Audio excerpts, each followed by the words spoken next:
والصلاة والسلام على سيد الأنبياء والمرسلين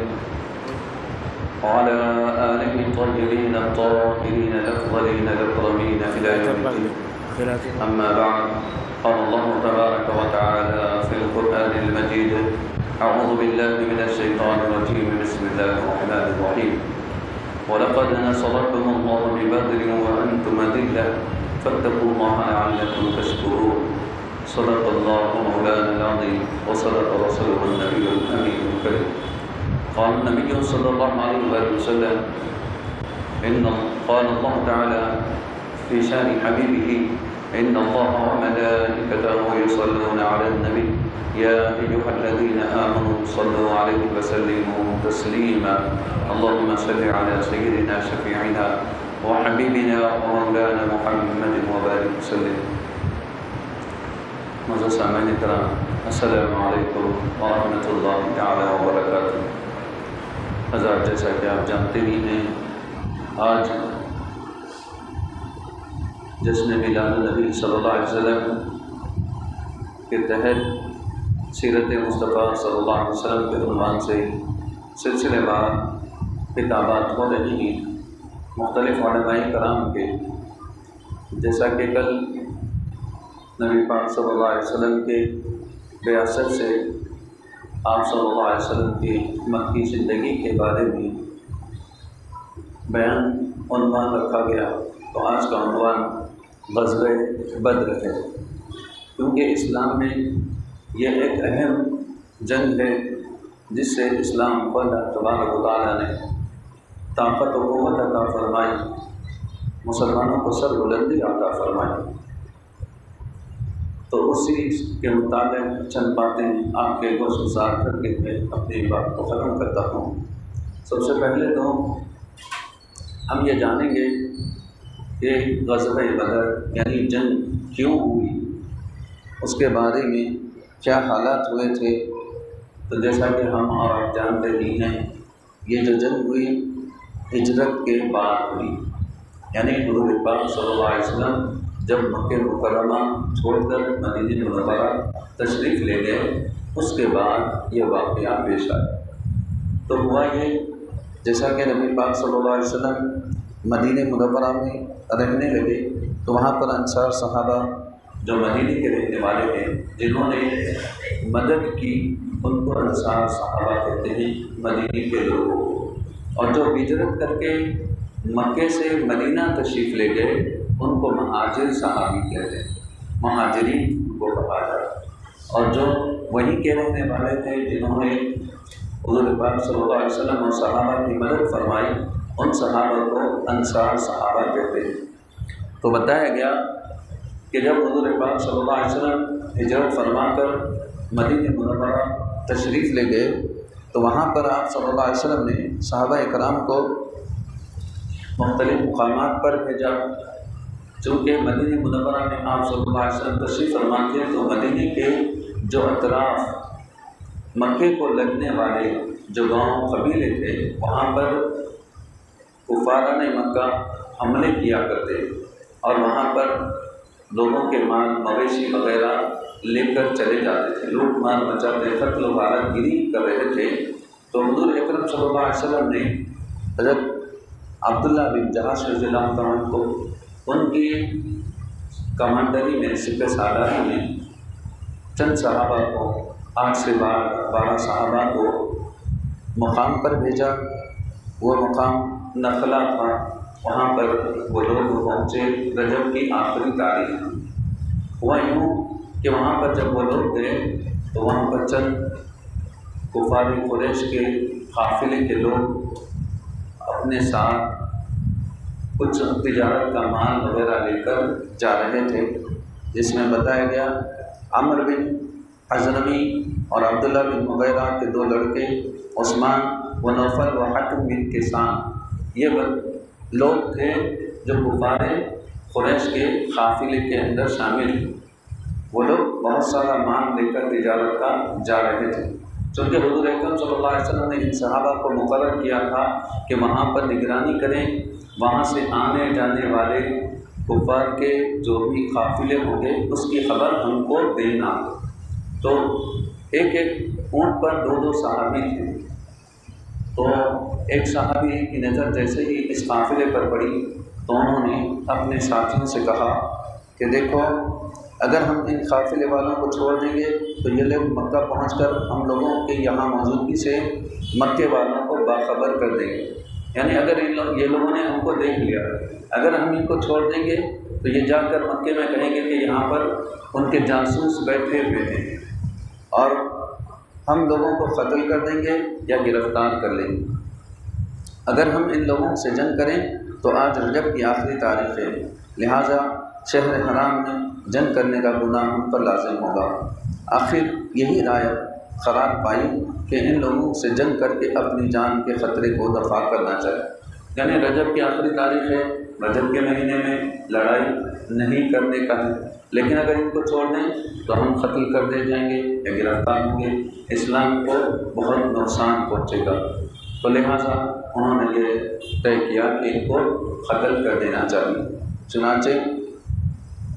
بتاتے ہیں کہ حضرت واقد بن عبداللہ تمیمی رضی اللہ تعالیٰ نے ایک ایسا تاک کر تیر مارا کہ عمرو بن حضرمی کو لگا اور وہ اسی تیر سے قتل ہو گیا۔ بتایا گیا کہ اسلام میں یہ پہلا قاتل ہوا جو کافر قتل کیا گیا، وہ قتل ہوا عمرو بن حضرمی۔ یہ قتل کیا ہوا شخص جو تھا مکے میں بہت زیادہ عزت والا تھا، اس کی بہت عزت تھی، سرداران قریش میں سے تھا۔ جب یہ بات اس تک پہنچی ان کے قبیلے والوں تک تو بتایا گیا عبداللہ حضرمی کا بیٹا تھا۔ عمرو بن حضرمی پہلا کافر تھا جو مسلمانوں کے ہاتھ مارا گیا تھا۔ جو لوگ گرفتار ہوئے تھے یعنی عثمان اور حکم، ان میں سے عثمان تو مغیرہ کا پوتا تھا جو قریش کا ایک بڑا رئیس شمار کیا، اور حکم کیسان عمرو مخزومی کا آزاد کردہ غلام تھا۔ اس بنا پر یہ واقعے نے تمام کفار قریش کو غیظ و غضب میں آگ بگولا کر دیا۔ خون کا بدلہ خون لینے کا نعرہ مکے کو ہر کوچے و بازار میں گونجنے لگا۔ بتایا جا رہا ہے کہ عمرو بن الحضرمی جس کا قتل ہوا اور دو لوگ بھی جو گرفتار ہوئے، اس کی وجہ سے تمام اہل مکہ کو جب یہ خبر پہنچی تو وہ لوگ آگ بگولا ہو گئے اور انہوں نے کہا اب ہم خون کا بدلہ خون کے ذریعے لیں گے، برابر ہم جو مدینے میں حضور پاک صلی اللہ علیہ وسلم کے صحابی ہیں ہم ان سے اس کا بدلہ لیں گے۔ پورے لوگ آگ بگولا ہو گئے۔ اور بتایا گیا یہ جنگ بدر کے بارے میں جیسے بتایا گیا، بدر مدینہ منورہ سے تقریباً 80 میل کے فاصلے پر، اور یہ ایک میدان کا نام ہے جہاں پر بازار لگتا تھا، اور وہاں پر ایک آدمی تھا، ایک کنواں جس کنویں کا مالک تھا بدرہ، اس کے نام سے اس میدان کا نام بدر پڑ گیا تھا۔ اس طرح اس مقام پر یہ جنگ ہوئی جہاں پر اسلام کو اللہ تعالیٰ نے فتح نصیب فرمائی۔ اسی کی طرف اللہ تعالیٰ ارشاد فرماتا ہے وَلَقَدْ نَصَرَكُمُ اللَّهُ بِبَدْرٍ وَأَنْتُمْ أَذِلَّةٌ فَاتَّقُوا اللَّهَ لَعَلَّكُمْ تَشْكُرُونَ۔ اور یقیناً خداوند تعالیٰ نے تم لوگوں کی مدد فرمائی بدر میں جب تم لوگ کمزور اور بے سر و سامان تھے، تو تم لوگ اللہ سے ڈرتے رہو تاکہ تم لوگ شکر گزار ہو جاؤ۔ جیسا کہ ابھی میں نے آپ کو ذکر کیا، عمرو بن حضرمی جس کو قتل کیا گیا تھا اس کی وجہ سے وہ آگ بگولا ہو کر بدلہ لینے کی نیت سے وہ لوگ ابھی یہ کر ہی رہے تھے۔ اتنے میں اور ایک بات ہو گئی، وہ یہ کہ ایک قافلہ جو نکلا تھا ابو سفیان بن حرب اور مخرمہ بن نوفل، عمرو بن عاص وغیرہ، کل 30 کا 40 آدمی پر مشتمل ایک قافلہ تھا۔ وہ قافلہ بہت زیادہ کھجور اور تجارت کا مال لے کر آ رہا، تو حضور پاک صلی اللہ علیہ وسلم نے اپنے اصحاب سے فرمایا کہ کفار کے ٹولیاں ہمارے مدینہ منورہ میں قریوں میں بہت لوگ دھمال مچاتے ہیں، قتل و غارت گیری کرتے ہیں، کیوں نہ ہم ان کا جو قافلہ جا رہا ہے اس کو لوٹ لیں۔ تو یہ جب مال ہمارے پاس آ جائے گا تو ان کی جو تجارت ہے شام سے جو کرتے ہیں، ملک شام سے، وہ تجارت بند ہو جائے گی، تو مجبوراً ان کو ہم سے صلح کرنی پڑے گی، جس کی وجہ سے لڑائی جھگڑا ختم ہو جائے گا۔ سارے لوگ صحابہ کرام میں سے اس سے راضی ہوئے، لیکن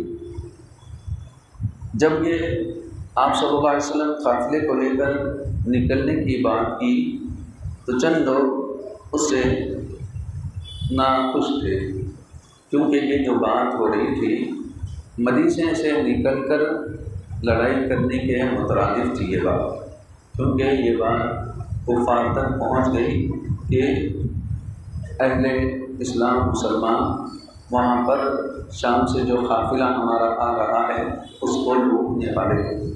تو ان لوگوں میں جب یہ بات پہنچی تو وہ لوگ اور زیادہ غصے میں غیظ و غضب میں آ گئے۔ ایک تو ہمارے آدمیوں کا قتل ہو گیا اور وہ بھی سرداران قریش کے لوگ، پھر اوپر سے ہمارے قافلے کو لوٹا جا رہا ہے، تو اب یہ لوگ ایک بڑا لشکر اور بڑا قافلہ تقریباً 1000 کا لشکر جرار تیار کر گیا اور ہتھیاروں سے لیس، اور ان کے پاس 1000 اونٹ اور گھوڑے اور ہر قسم کا سامان، اور اس کے اندر جو مکی کے بڑے بڑے رؤساء تھے، مالدار تھے، وہ لوگ شامل ہوئے۔ انہوں نے فوج کے اندر کھانے کا انتظام کر دیا، جیسا کہ بتایا گیا کہ روزانہ 10 اونٹ ذبح کیے جاتے تھے اور وہ گوشت کھلایا جاتا، اور ان کے لیے بہت سر و سامان سب کچھ موجود تھا، اور ان ہتھیاروں سے لیس ہو کر بدر کی طرف روانہ ہو گئے۔ بتاتے ہیں کہ حضور پاک صلی اللہ علیہ وسلم 12 رمضان مبارک 2 ہجری کو بڑی اجرت کے ساتھ چل پڑے، جو جس حال میں تھا اسی حال میں روانہ ہو گیا۔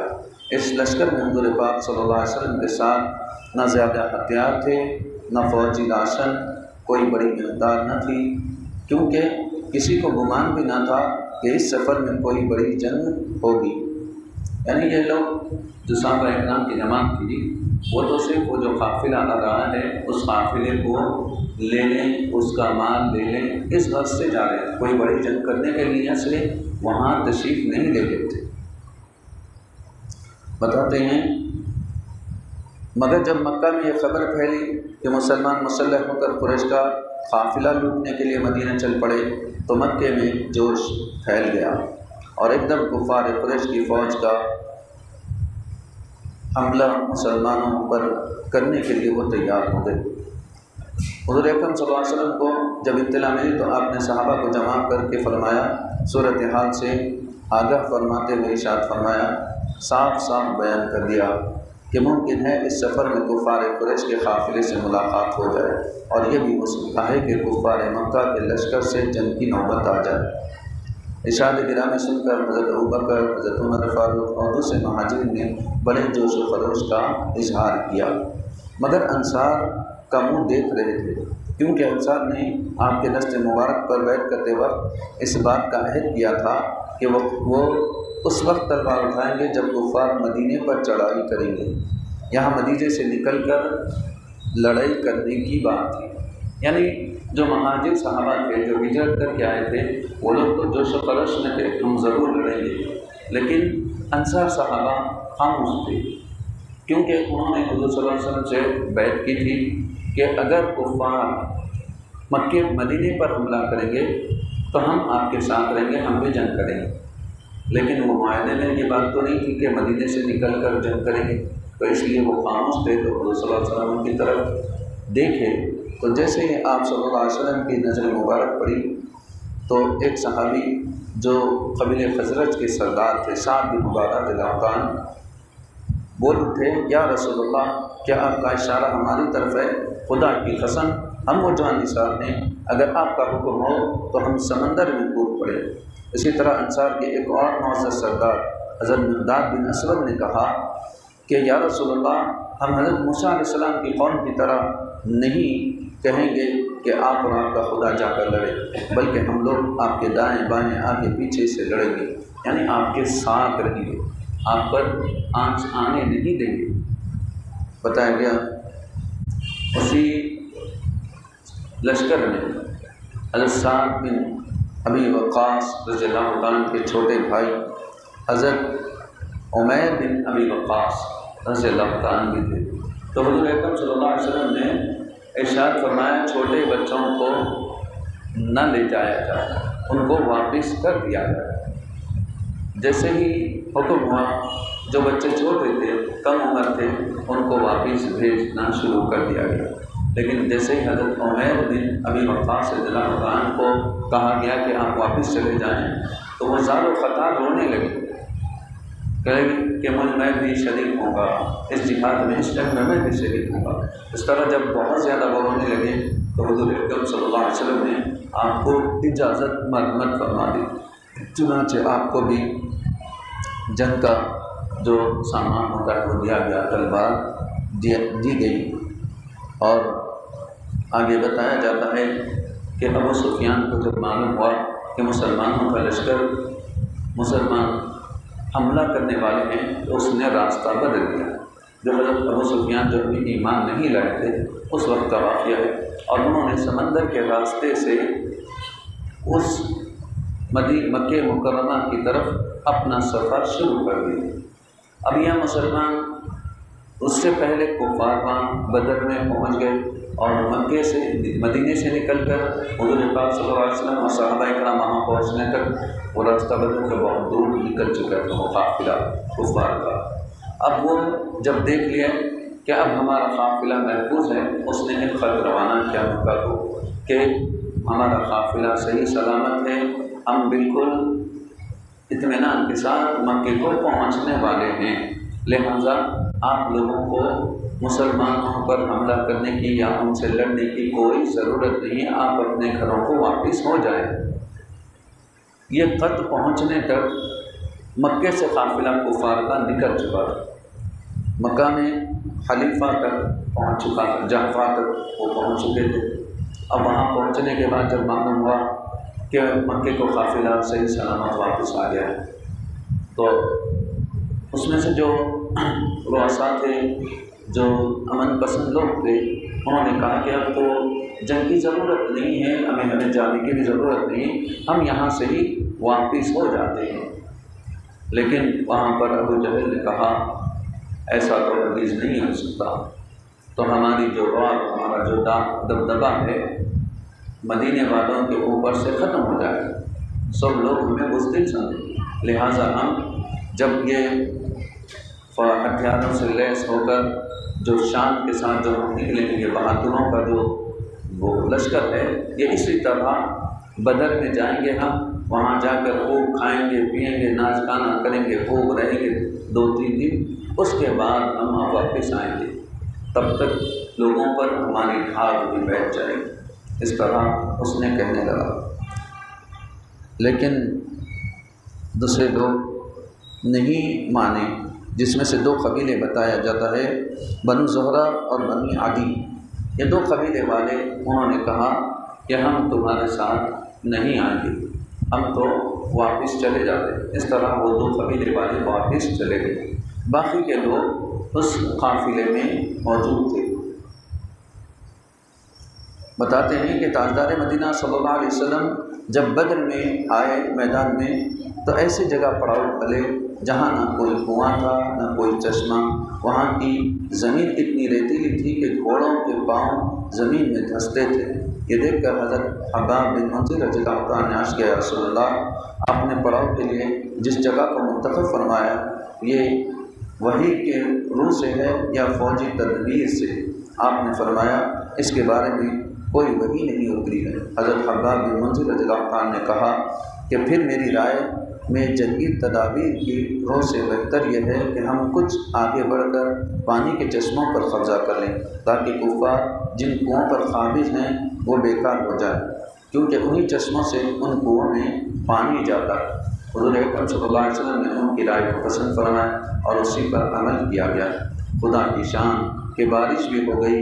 جس سے میدان کی گرفت اور ریت جم گئی، جس پر مسلمانوں کے لیے چلنا پھر آسان ہو گیا، اور کفار کی زمین کیچڑ ہو گئی جس سے ان کو چلنے پھرنے میں دشواری ہو گئی۔ مسلمانوں نے بارش کا پانی روک کر جا بجا حوض بنا لی تاکہ یہ پانی غسل اور وضو کے کام آئے۔ اسی احسان کو اللہ تعالیٰ نے قرآن کریم میں فرمایا، وَيُنَزِّلُ عَلَيْكُم مِّنَ السَّمَاءِ مَاءً لِيُطَهِّرَكُم بِهِ، اور خدا نے آسمان سے پانی برسا دیا تاکہ وہ تم لوگوں کو پاک کرے۔ ابھی آپ نے جیسے سماعت فرمایا کہ حضرت باب بن منذر رضی اللہ عنہ نے فرمایا، یا رسول اللہ وہی ہے کہ یہاں پر ہمیں رکنا ہے یا جنگی تدبیر ہے؟ تو آپ صلی اللہ علیہ وسلم نے فرمایا یہ وحی نہیں ہے، اور آپ نے عرض کیا، یا رسول اللہ جنگ کے اعتبار سے تو یہ جگہ مناسب نہیں ہے، کیونکہ یہاں پر چلنا مشکل،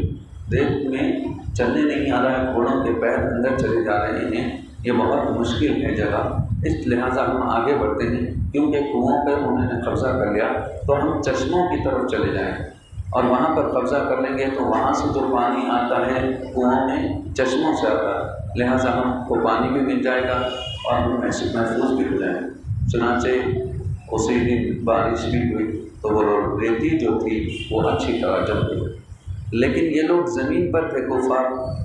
تو زمین پر جب پانی پڑے گا تو وہ پورا کیچڑ بن جائے گا، وہاں پر ان کو چلنا پھرنا مشکل ہو گیا، یہاں ریتی ہونے کی وجہ سے ریتی مضبوط ہو گئی، چلنا پھرنا آسان ہو گیا۔ اس طرح اللہ تعالیٰ کی جو پہلی مدد آئی مسلمانوں کو یہ بارش کی شکل میں آئی، اور 17 رمضان مبارک 2 ہجری میں حضور پاک صلی اللہ علیہ وسلم رات کے وقت سارے صحابہ سو رہے ہیں، حضور پاک صلی اللہ علیہ وسلم اللہ کی بارگاہ میں گریہ وزاری کر رہے ہیں، دعائیں کر رہے ہیں، سجدے میں جاتے ہیں، کبھی روتے ہوئے، رات بھر عبادت کرتے ہوئے آپ نے گزاری، اور رات ہی میں چند جانثاروں کے ساتھ آپ نے جنگ کے میدان میں تشریف لے جا کر آپ کے پاس ایک چھڑی مبارک تھی، اس سے آپ نے بتایا یہ فلاں شخص کے مرنے کی جگہ یا فلاں کافر کے مرنے کی جگہ، ہر ایک کی جگہ پر آپ نے نشان بنا دیا، اور بتاتے ہیں کہ جب صبح ہوئی، جنگ ہوئی، تو کوئی آدمی جہاں آپ صلی اللہ علیہ وسلم نے بتایا تھا اس سے ایک انگل برابر بھی آگے پیچھے ادھر ادھر ہٹ کر نہیں گرا، وہیں پر رہا۔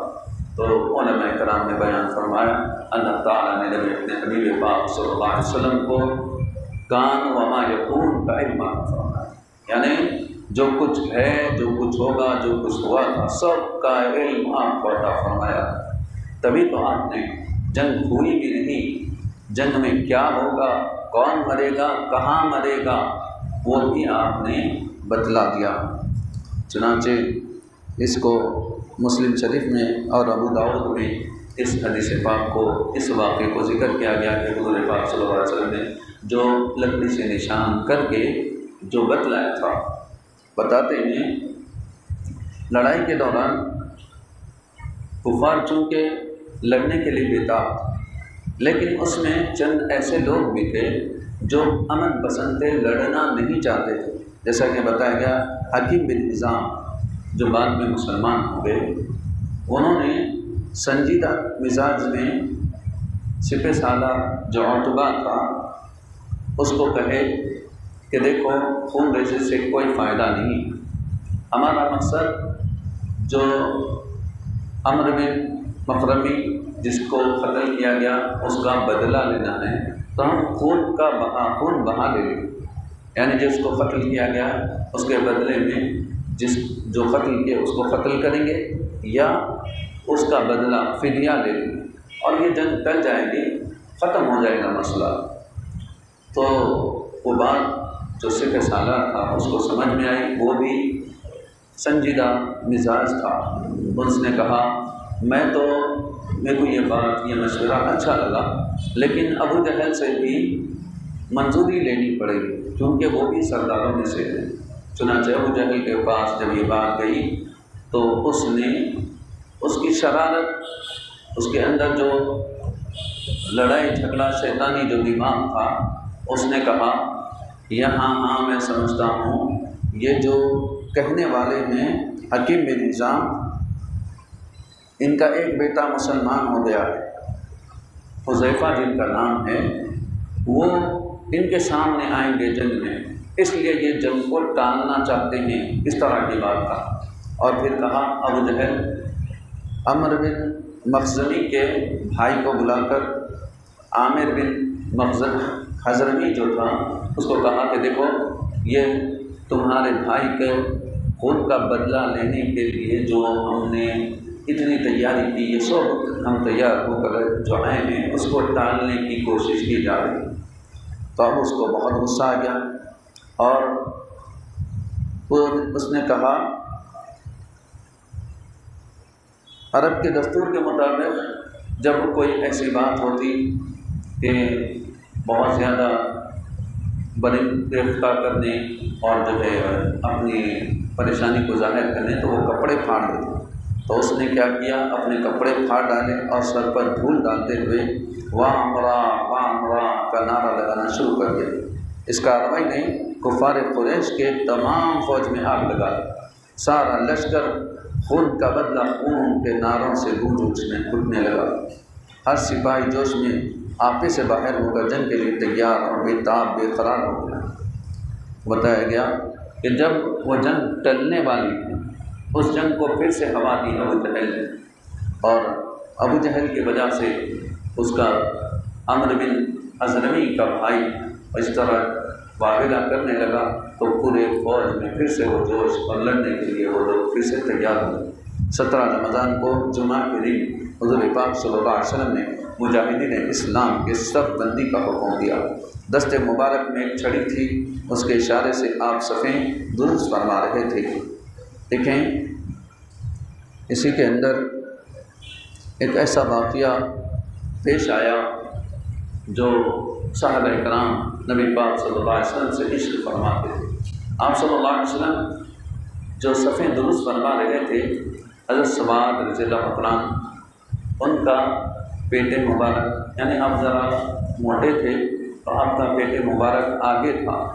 تو حضور اکرم صلی اللہ علیہ وسلم نے چھڑی سے آپ کو کہا اے سواد صف میں صحیح کھڑے رہو۔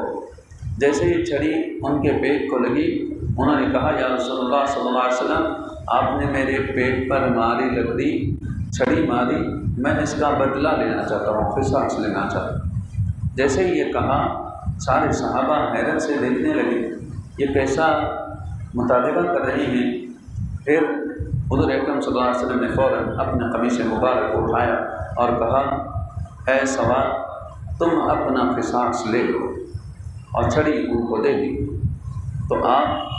فوراً لپک کر نبی پاک صلی اللہ علیہ وسلم کے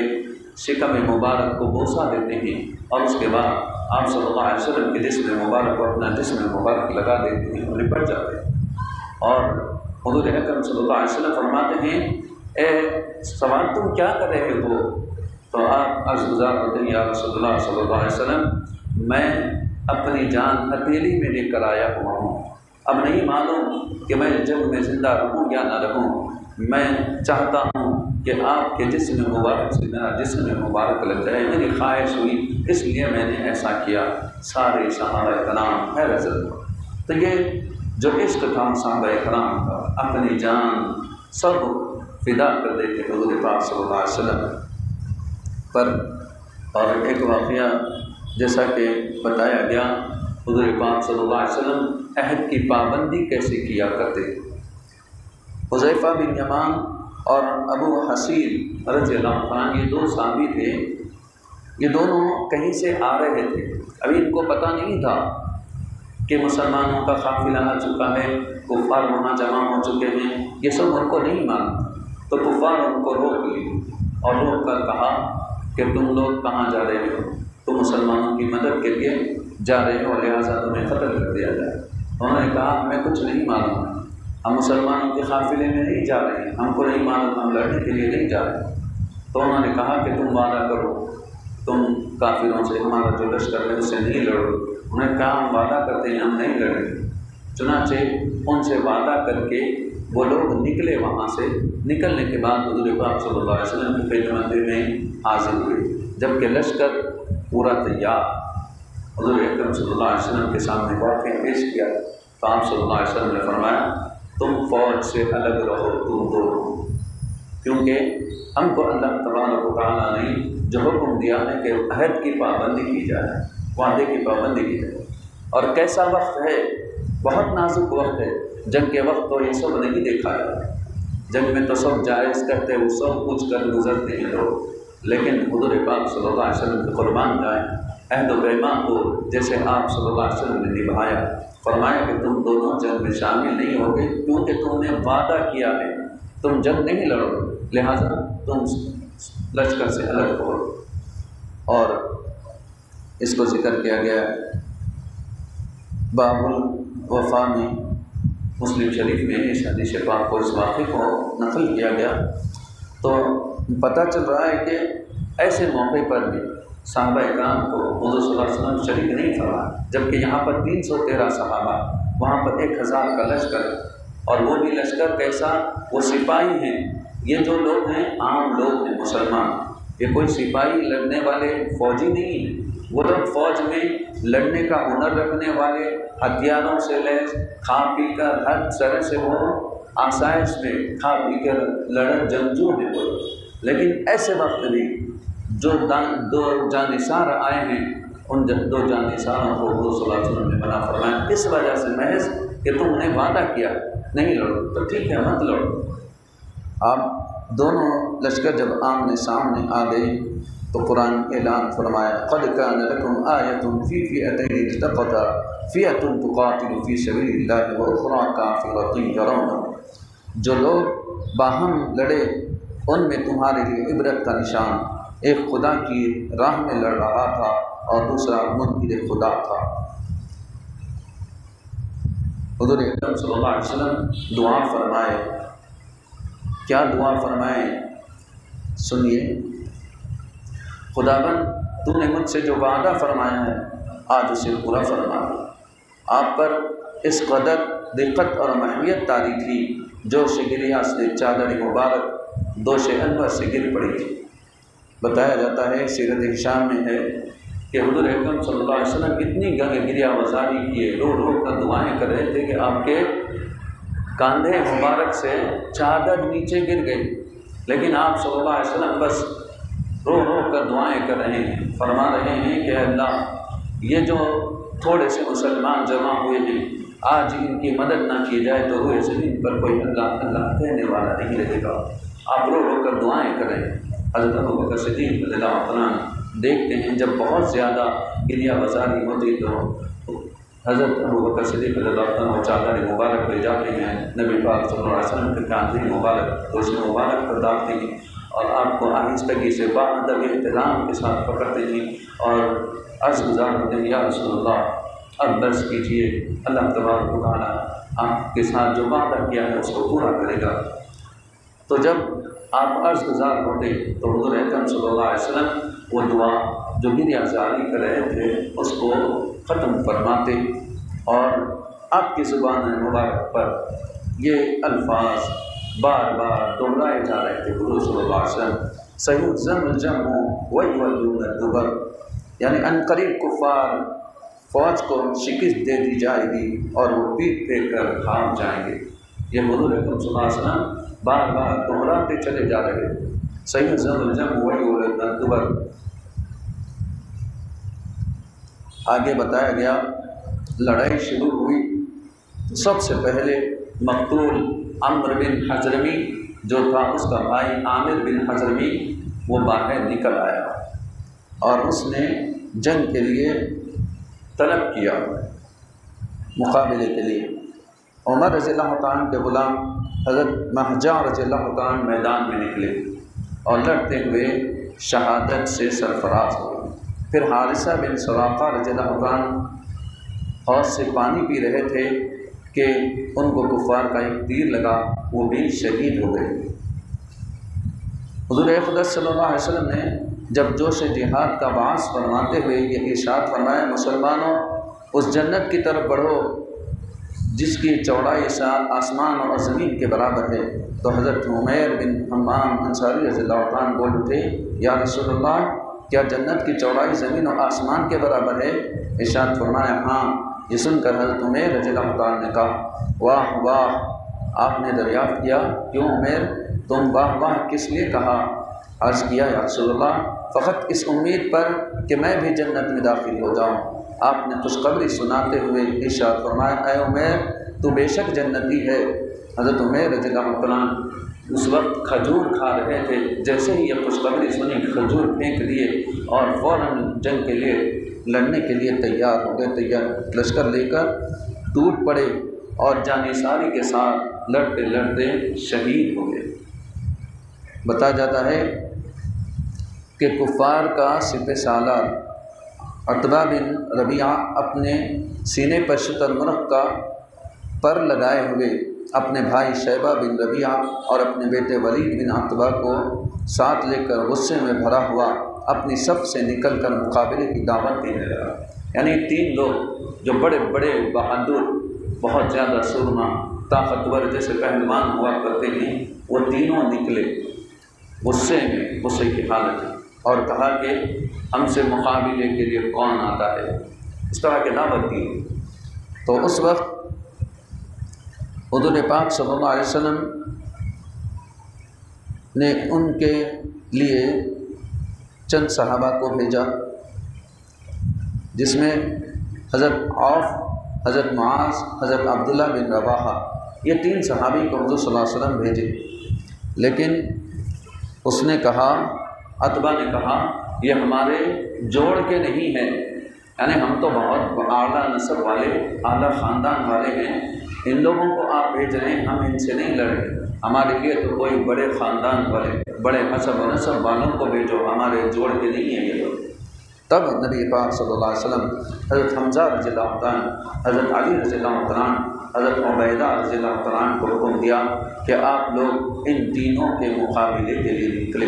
چنانچہ یہ تینوں بہادران اسلام میدان میں نکلے۔ چونکہ یہ تینوں حضرات سر پر خود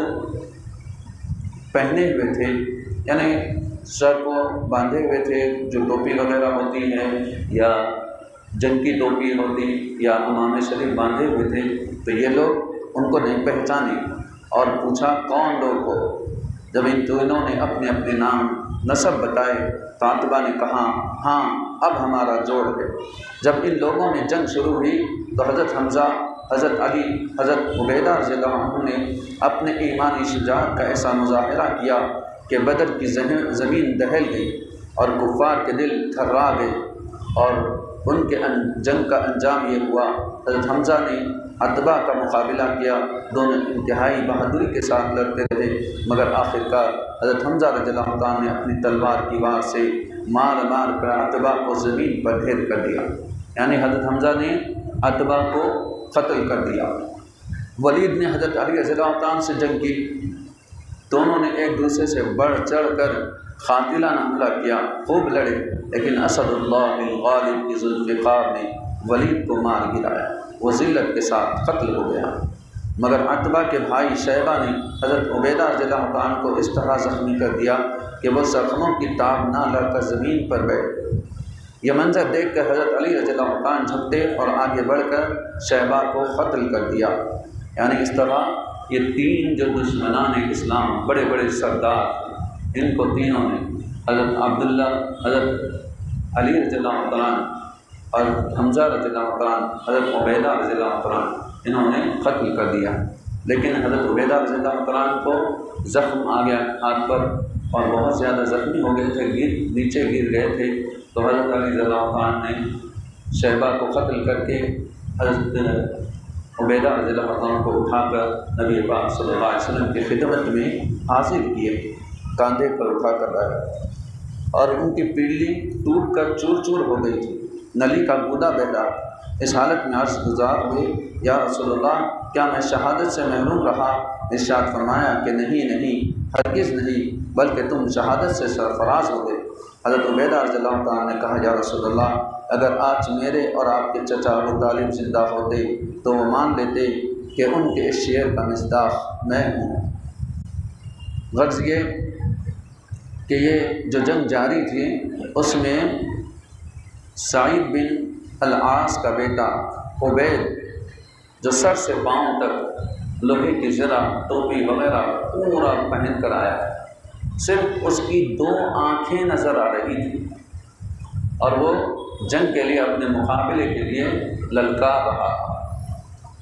حضور اکرم صلی اللہ علیہ وسلم نے اپنے پھوپھی زاد بھائی حضرت زبیر رضی اللہ عنہ کو برچھی مبارک دی اور کہا کہ جاؤ ان سے مقابلہ کرو۔ تو حضرت زبیر رضی اللہ عنہ اس کے مقابلے کے لیے جاتے ہیں اور دیکھتے ہیں کہ کوئی ایسی جگہ نہیں ہے کہ جہاں اس پر حملہ کیا جائے تو اسے مار لے سوائے آنکھ کے۔ تو آپ نے اپنی برچھی کو اتنی ٹاک کر اور زور سے مارا کہ اس کی آنکھ میں دھنستے ہوئے اس کی کھوپڑی میں گھس گئی اور وہ نیچے گر پڑا۔ تو آپ وہاں جا کر اپنی برچھی کو نکالتے ہیں،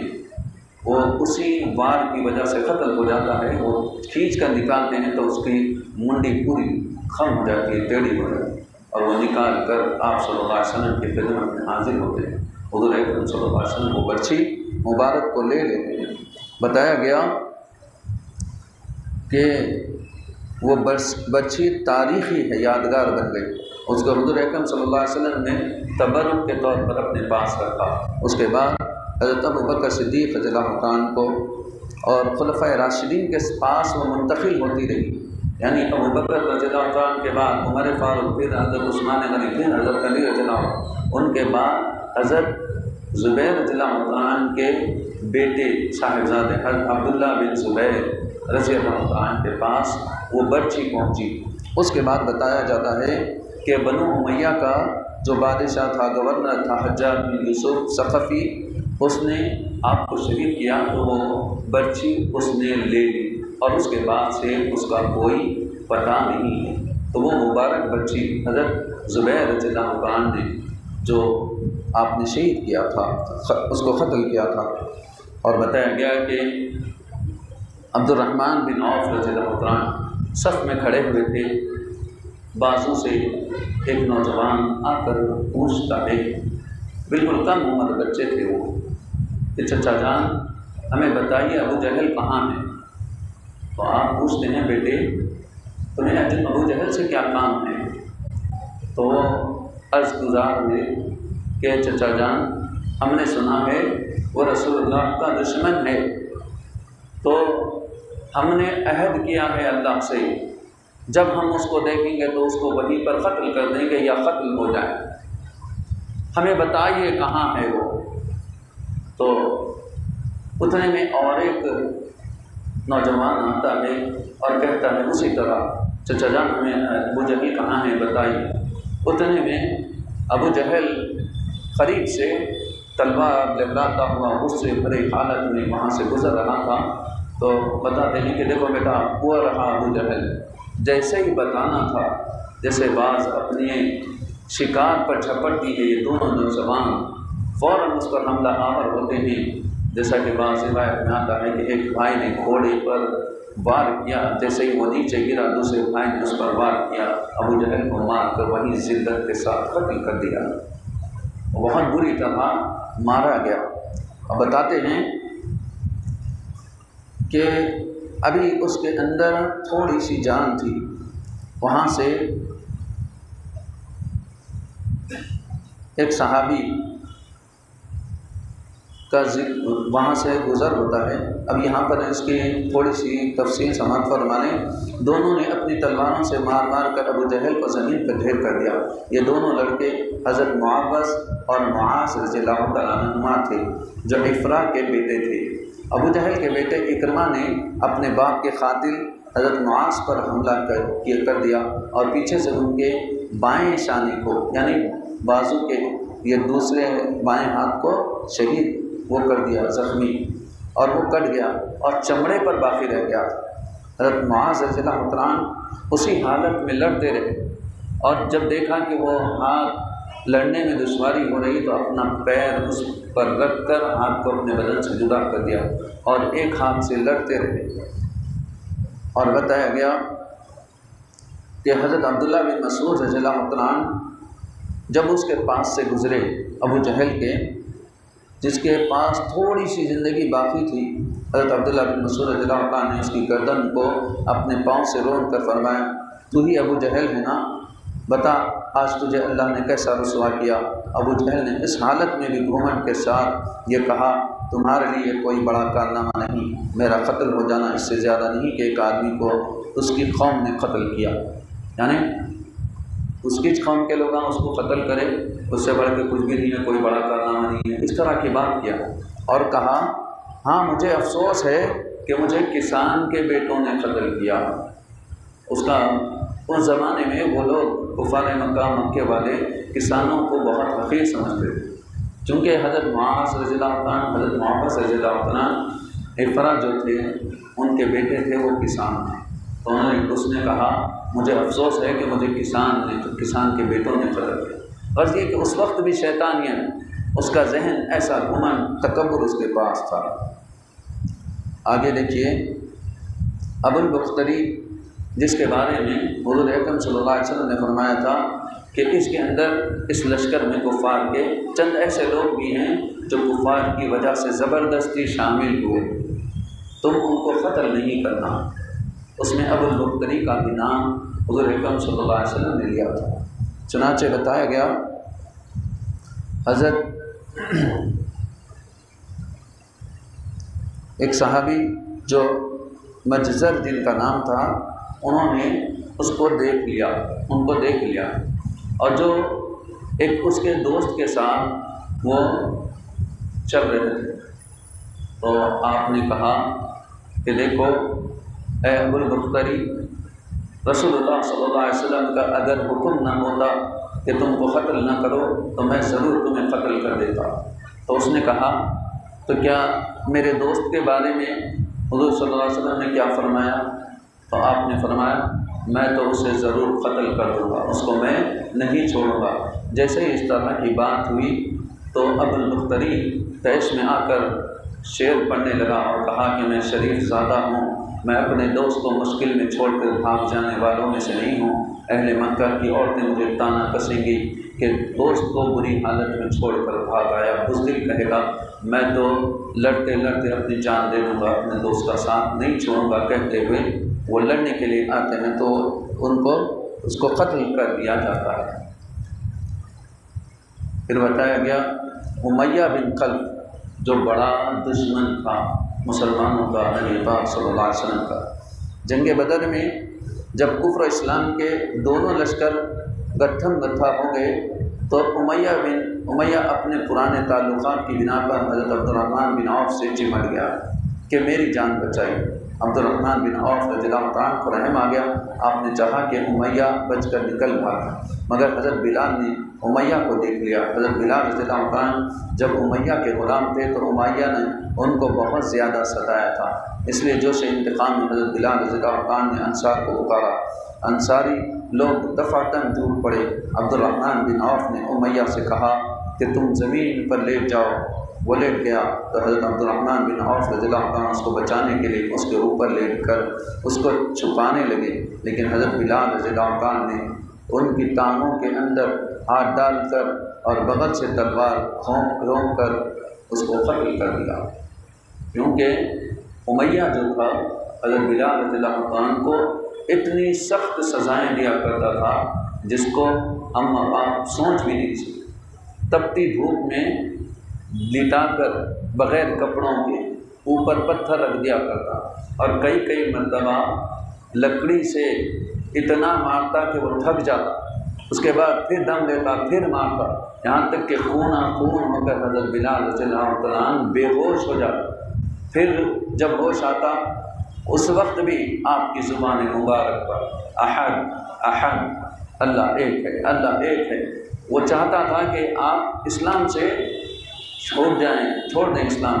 لیکن حضرت بلال رضی اللہ عنہ اس طرح اپنے اسلام کو، ایمان کو بچائے رکھے۔ تو ایسی تکلیفیں برداشت کرنے والے صحابی، ان کا جو دشمن تھا، اسلام کا دشمن، مسلمانوں کا دشمن، اس کو کیسے آپ چھوڑ سکتے تھے؟ اس وجہ سے اس کو قتل کر دیا گیا حضرت عبد الرحمن بن عوف رضی اللہ عنہ کے بچانے کی کوشش کے باوجود۔ اور ایک مدد آئی اللہ تعالیٰ کی مسلمانوں کے لیے، فوج کی شکل میں فرشتوں کی فوج تھی، جیسا کہ بتایا گیا جنگ بدر میں مسلمانوں کو اللہ تعالیٰ نے مدد کے لیے آسمان سے فرشتوں کا لشکر اتارا۔ پہلے 1000 فرشتے آئے، پھر 3000 ہو گئے، اس کے بعد 5000 ہو گئے۔ اس کو سورہ آل عمران میں اور انفال میں ذکر کیا گیا۔ جب خوب گھمسان کا رنگ پڑا تو فرشتے کسی کو نظر نہیں آتے تھے، مگر ان کے ہر و ضرب کے اثرات صاف نظر آتے تھے۔ بعض کافروں کی ناک اور منہ پر کوڑوں کے نشان تھے مار کے، کہیں بغیر تلوار ہمارے سر کٹ کر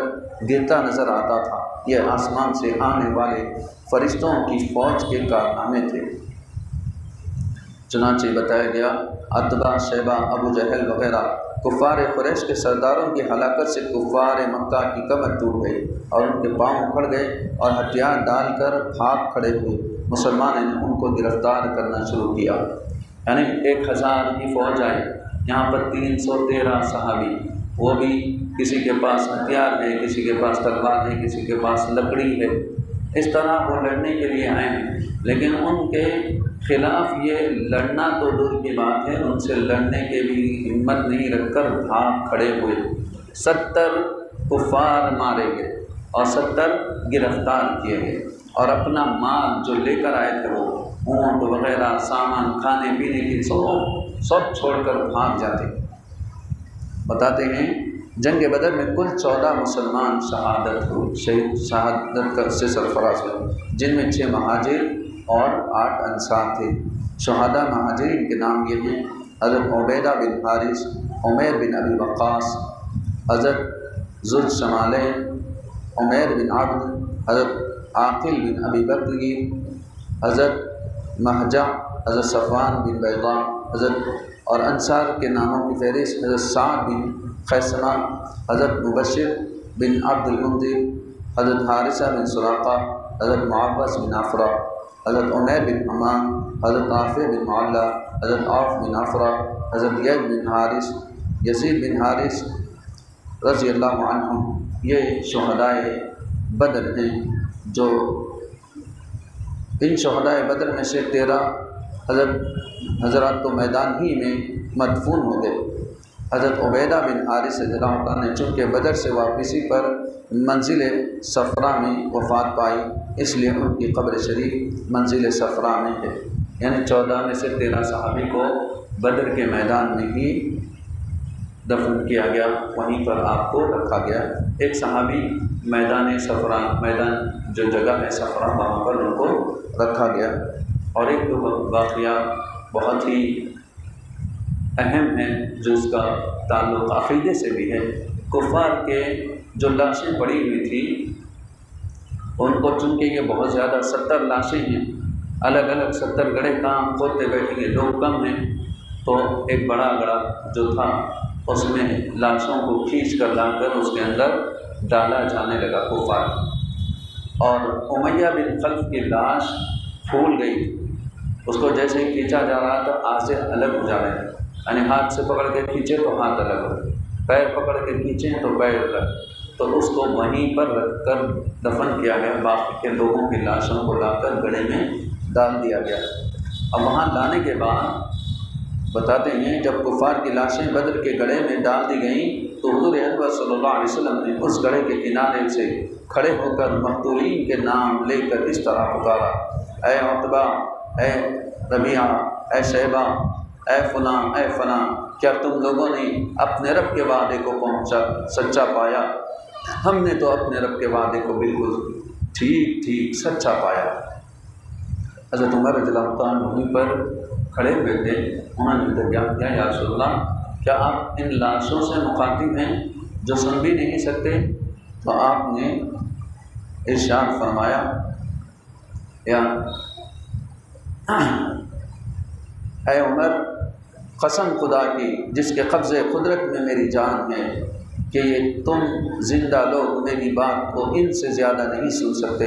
لیکن اتنی بات ہے کہ یہ مردے جواب نہیں دے سکتے۔ اس کی روایت بخاری شریف میں آئی۔ تو جو لوگ یہ کہتے ہیں کہ مردے نہیں سنتے،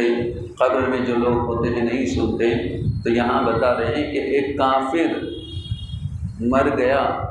وہ مردہ بھی ہماری آواز کو سنتا ہے لیکن جواب نہیں دے سکتا، ہم نہیں سن سکتے اس کے جواب۔ تو جو مومنین ہیں ان کے قبروں کے پاس ہم جا کر سلام کرتے ہیں تو وہ ہمارا سلام سنتے ہیں۔ یہ عام مسلمانوں کی بات، اسی لیے ہمیں حکم ملتا ہے جب ہم قبرستان کے پاس سے جائیں تو کہیں السلام علیکم یا اہل القبور، سلامتی ہو تم پر اے قبر والوں۔ یہاں پر سلام کرتے ہیں، سلام کرنے کا حکم کب دیا جاتا ہے؟ جس کو سلام کیا جا رہا ہو وہ سلام سنتا ہو، تبھی تو رسول اللہ نے حکم دیا۔ چنانچہ قبرستان پر جائیں تو عام مسلمانوں کو سلام کرنے کا حکم۔ تو جو صالحین ہیں، جو شہداء ہیں، جو بزرگان دین، وہ تو بدرج اولا سنتے، وہ اور زیادہ سنتے، یہاں تک کہ وہاں پر رحمتوں کا نزول ہوتا ہے، وہاں دعائیں مقبول ہوا کرتی ہیں اللہ کی بارگاہ۔ اور انبیاء کرام کا تو بلند ترین مقام، حضور پاک صلی اللہ علیہ وسلم تو سید الانبیاء ہیں۔ یہاں سے ہم سلام کہتے ہیں تو جو عاشق رسول ہوتا ہے تڑپ کے ساتھ جو سلام کرتا ہے تو خود رسول اللہ صلی اللہ علیہ وسلم اس کا جواب دے سنتے ہیں، اور جو عام مسلمان ہوتے ہیں تو ان کے سلام کو فرشتے مقرر ہیں زمین میں کہ وہ سلام کو نبی پاک صلی اللہ علیہ وسلم تک پہنچاتے ہیں۔ اور یہ بتاتے ہیں کہ بخاری وغیرہ کی حدیث میں یہ مسئلہ ثابت ہوتا ہے کہ جب کفار کے مردے زندوں کی بات سنتے ہیں تو پھر مومنین خصوصاً اولیاء، شہداء، انبیاء علیہ السلام وفات کے بعد یقیناً ہم زندوں کا سلام و کلام اور ہماری فریادیں سنتے ہیں۔ اور حضور اکرم صلی اللہ علیہ وسلم نے جب کفار کی مردہ لاشوں کو پکارا تو پھر خدا کے برگزیدہ بندوں یعنی ولیوں، شہیدوں، نبیوں کی ان کے وفات کے بعد پکارنا بھلا کیوں ناجائز درست ہوگا۔ اسی لیے تو حضور اکرم صلی اللہ علیہ وسلم جب مدینے کے قبرستان میں تشریف لے جاتے تو قبروں کی طرف اپنا رخ فرما کر یوں ارشاد فرماتے: السلام علیکم یا اہل القبور، یغفر اللہ لنا ولکم، انتم سلفنا ونحن بالاثر، یعنی اے قبر والوں تم پر سلام ہو، خدا ہماری اور تمہاری مغفرت فرمائے، تم لوگ ہم سے پہلے چلے گئے اور ہم تمہارے بعد آنے والے ہیں۔ حضور اکرم صلی اللہ علیہ وسلم نے اپنی امت کو بھی یہی حکم دیا اور صحابہ کرام کو اس کی تعلیم دیتے تھے کہ جب تم لوگ قبروں کی زیارت کے لیے جاؤ تو السلام علیکم اہل الدیار من المؤمنین والمسلمین وإنا إن شاء الله بكم للاحقون نسأل اللہ لنا ولکم العافیہ۔ اس کی روایت مشکوٰۃ شریف میں آئی ہے، زیارت القبور صفحہ نمبر 154۔ فتح کے بعد 3 دن تک حضور اکرم صلی اللہ علیہ وسلم نے بدر میں قیام فرمایا، پھر تمام اموال غنیمت اور کفار قیدیوں کو ساتھ لے کر روانہ ہو۔ جب وادی صفرا میں پہنچے تو اموال غنیمت کو مجاہدین کے درمیان تقسیم فرمایا۔ حضرت عثمان رضی اللہ تعالیٰ عنہ کی زوجہ حضرت بی بی رقیہ رضی اللہ تعالیٰ عنہ جو حضور اکرم صلی اللہ علیہ وسلم کی شہزادی تھی، جنگ بدر کے موقع پر بیمار تھی، اس لیے حضور اکرم صلی اللہ علیہ وسلم نے حضرت عثمان رضی اللہ تعالیٰ عنہ کو صاحبزادی کی تیمارداری کے لیے مدینے میں رہنے کا حکم دے دیا تھا، اس لیے وہ جنگ بدر میں شامل نہ ہو سکے، مگر حضور اکرم صلی اللہ علیہ وسلم نے مال غنیمت میں سے ان کو مجاہدین بدر کے برابر ہی حصہ دیا اور ان کے برابر ہی اجر و ثواب کی بشارت بھی دی۔ حضرت عثمان رضی اللہ عنہ کو بھی اصحاب بدر کی فہرست میں شمار کیا جاتا ہے۔ یعنی بتایا جا رہا ہے کہ حضرت عثمان رضی اللہ عنہ جو نبی پاک صلی اللہ علیہ وسلم کے داماد ہوتے ہیں، حضرت رقیہ رضی اللہ عنہ اس وقت بیمار تھی تو رسول اللہ فرمائے کہ آپ یہیں پر رہیں، ان کی تیمارداری میں رہیں۔ چونکہ وہ مجبوراً نہیں آ سکے تو حضور اکرم صلی اللہ علیہ وسلم نے ان کو مال غنیمت سے مال بھی دیا۔ آپ نے فرمایا جیسا کہ کیا مجھے ثواب ملے گا، تو آپ نے بشارت بھی دی آپ کو بدر میں شریک ہونے والے صحابہ کا اجر و ثواب بھی ملے گا۔ اور بتاتے ہیں مجاہدین کا استقبال کیا گیا مدینے میں۔ حضور اکرم صلی اللہ علیہ وسلم نے فتح کے بعد حضرت یزید بن حارثہ رضی اللہ عنہ کو فتح مبین کی خوشخبری سنانے کے لیے مدینہ بھیج دیا تھا۔ چنانچہ زید بن حارثہ رضی اللہ عنہ یہ خوشخبری لے کر جب مدینہ پہنچے تو تمام اہل مدینہ جوش مسرت کے ساتھ حضور اکرم صلی اللہ علیہ وسلم کی آمد کے انتظار میں بے قرار رہنے لگے۔ اب تشریف آوری کی خبر پہنچی تو اہل مدینہ نے آگے بڑھ کر مقام روحہ میں آپ کا پرجوش استقبال کیا، اور بتایا جاتا ہے کہ قیدیوں کے ساتھ جو سلوک کیا گیا کہ کفار مکہ جب اسیران جنگ بن کر مدینے میں آئے تو ان کو دیکھنے کے لیے بہت بڑا مجمع اکٹھا ہو گیا۔ لوگ ان کو دیکھ کر کچھ نہ کچھ بولتے رہے۔ حضور اکرم صلی اللہ علیہ وسلم کی زوجہ محترمہ حضرت بی بی سودا رضی اللہ تعالیٰ عنہا ان قیدیوں کو دیکھنے کے لیے تشریف لائیں، اور یہ دیکھا کہ ان قیدیوں میں ان کے ایک قریبی رشتہ دار سہیل بھی موجود ہیں، تو وہ بے ساختہ بول اٹھی کہ اے سہیل، تم نے بھی عورتوں کی طرح بیڑیاں پہن لی، تم سے یہ نہ ہو سکا کہ بہادر مردوں کی طرح لڑتے ہوئے قتل ہو جاؤ۔ ان قیدیوں کو حضور اکرم صلی اللہ علیہ وسلم نے تقسیم فرما دیا اور یہ حکم دیا کہ ان قیدیوں کو آرام کے ساتھ رکھا جائے۔ چنانچہ 2-2 4-4 قیدی صحابہ کے گھروں میں رہنے لگے، اور صحابہ نے ان لوگوں کے ساتھ یہ حسن سلوک کیا کہ ان لوگوں کو گوشت، روٹی وغیرہ حسب مقدار مقدور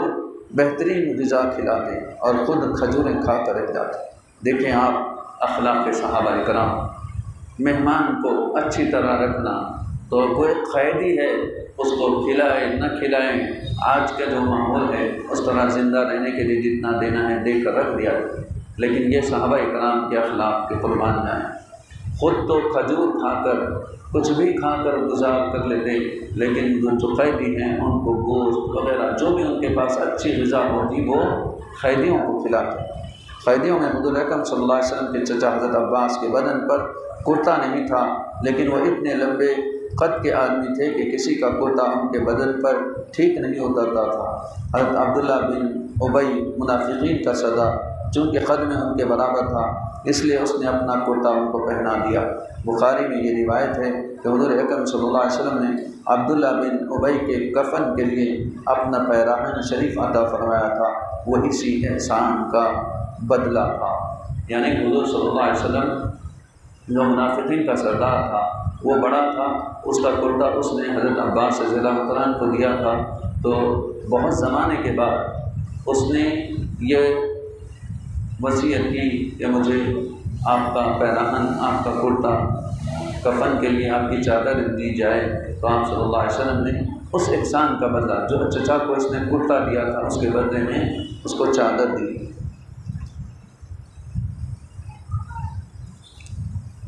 اور بہت سارے اور باتیں ہیں، چونکہ وقت کم ہے اس لیے اپنی گفتگو کو یہیں پر ختم کرتا ہوں۔ تو یہاں پر ہمیں صحابہ کرام رضی اللہ تعالیٰ عنہ کے اخلاق معلوم ہوتے ہیں کہ کیسے وہ اخلاق والے تھے، اور یہ بھی بتایا گیا کہ جو قید میں آئے تھے تو ان کا فدیہ مقرر کیا گیا، جو فدیہ نہیں دے سکتے تھے ان کو بتایا گیا کہ جو صحابہ کرام پڑھنا لکھنا نہیں جانتے، جو پڑھنا جانتا ہے وہ پڑھنا سکھا دے اتنے لوگوں کو، جو ہنر جانتا ہے وہ ہنر اتنے صحابہ کو سکھا دے، یہی اس کا فدیہ ہوگا۔ چنانچہ وہ فدیے کے طور پر صحابہ کرام کو تعلیم دیتے، ہنر سکھائے۔ اس طرح مسلمانوں کے اخلاق کی وجہ سے وہ لوگ بھی بہت سارے کفار جو قیدی بن کر آئے تھے انہوں نے بعد میں اسلام قبول کیا۔ اللہ تبارک و تعالیٰ سے دعا ہے اللہ تبارک و تعالیٰ ہم سب کو بولنے اور سننے سے زیادہ عمل کرنے کی توفیق عطا فرمائے۔ حضور پاک صلی اللہ علیہ وسلم کے سنتوں پر عمل